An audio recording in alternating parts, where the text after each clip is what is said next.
Welcome to channel AMAC, your insight to the Australian visa system.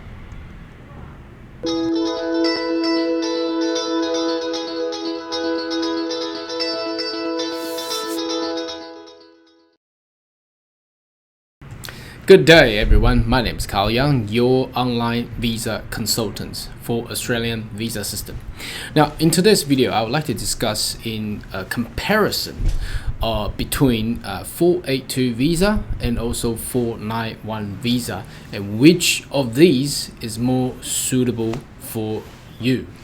Now obviously if you have followed my video, 482 is what they call the TSS visa. It's more towards employment sponsorship type of visa. So if you have already got your experience, skill assessed, and got your obviously English test done, and you have employer willing to employ you and sponsor you and hire you, obviously that will be the category of visa you are seeking for. But another thing is, when do we consider using 482 visa or using 491 visa? Now 491 visa is more for people to actually come to Australia and study and then migrate further onwards. So by means if you consider to gain further education or qualification in Australia, currently Australian government will promote you if you choose to come to regional, what they call designated regional area of Australia.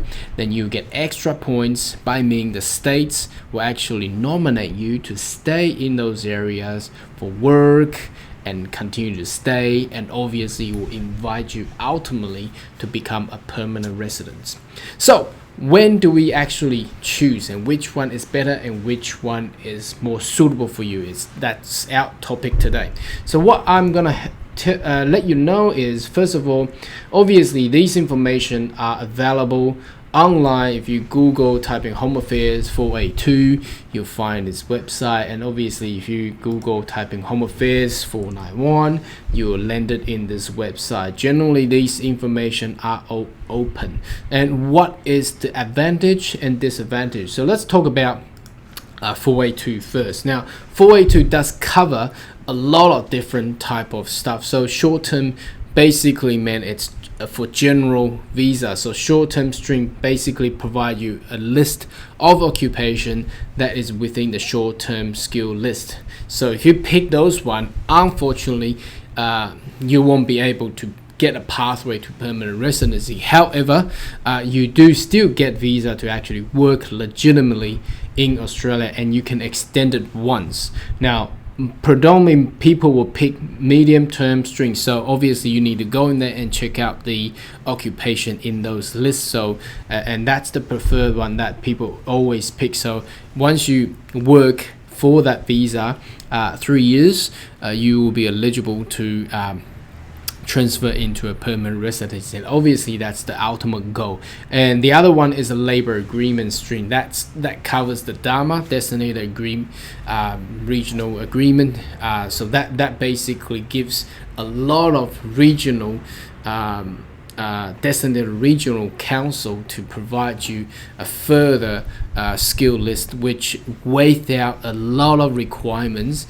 And again, for the labor agreement, you will be able to gain permanent residency after 3 years of working there as well. Let's just give you a general information, but I do have more detail in other video within the channel as well, so you might want to click on those ones. Now 491, come to this one.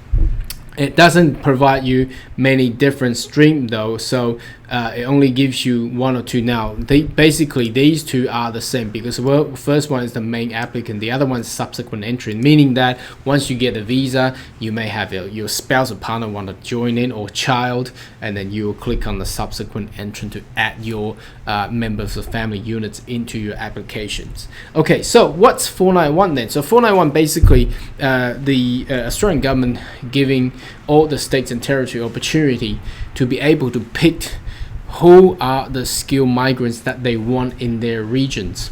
Now, and these, through this whole designed 491 subclass of visa, the federal government, Australian government as a nation, will attract international students predominantly to pick in destination to study in what they call designated regional areas. So for instance, Northern Territory, okay, Western Australia, South Australia, Adelaide, and Geelong, like Deakin University for in Victoria, some part of New South Wales, not many, for example, Newcastle, Queensland, apart from Brisbane, Gold Coast, Sunshine Coast, and all the way up to Cairns are all so-called designated regional area. It's a way to actually enhance the economic growth of regional Australia in the whole nation's pathway. So what's the good of picking those one? Obviously, once you pick those destinations for study at least 2 years, you'll be able to gain more points and be able to invited and picked by the state or territory. So what can you do, and what should you do, and what should you choose? Now today I'm going to give you two advices. So first of all, if you already been in your occupation with many experiences, I will really suggest you pick the 482 visa, TSS visa, because with your experiences, once you get skill assessed, it will be much easier for you to actually find a possible job, meaning employer sponsorship, to be able to go there and work. So you don't have to spend money to go for study abroad and picking a regional area which you may not be able to find the right job or right career opportunity there. So if you already got a vast experience, by means, people ask, so how many years of work experiences should be counted for this? I would say at least 5 years. Okay, so for instance, if you have been as a chef, a very qualified chef for at least 5 years, might as well just get skill assessed and put your profile, put a very good CV or resumes and onto Seek.com. You'll be able to find a good employer there.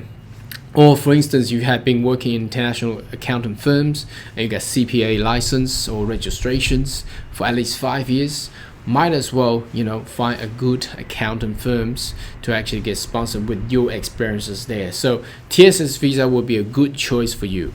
Now the other part is, maybe you have met an opportunity for those designated areas where they're under the Dharma Code, for example, Northern Territory or South Australia, where they predominantly promote a lot, and plus the recent horticultural industry, they just got approved with this Dharma labor agreement program as well. Now, those programs under 482 visa does provide you a lot of waiver. For example, waiver in English, okay, a waiver in skill experiences required, and once you get that work visa there, again, it's the same as all the other TSS 482 visa and also 491 visa. As long as you kept your employment for 3 years at the minimum of wage rate of $53,900, or some of the Dharma specific that can be lower, then you'll be able to transfer yourself into permanent residency. So that's first one. Now second one, now if you haven't been into your career, haven't been employed, and you are still young, or you have been studying, you have been graduated with a qualification, but you've been working in different kind of area, or you have been thinking about changing your career pathway, then 491 visa will be your choice. Why is that? Because obviously, if you have been changing jobs, you get skill assessed, you don't have vast years or experiences, your skill assessment is going to come out very bad.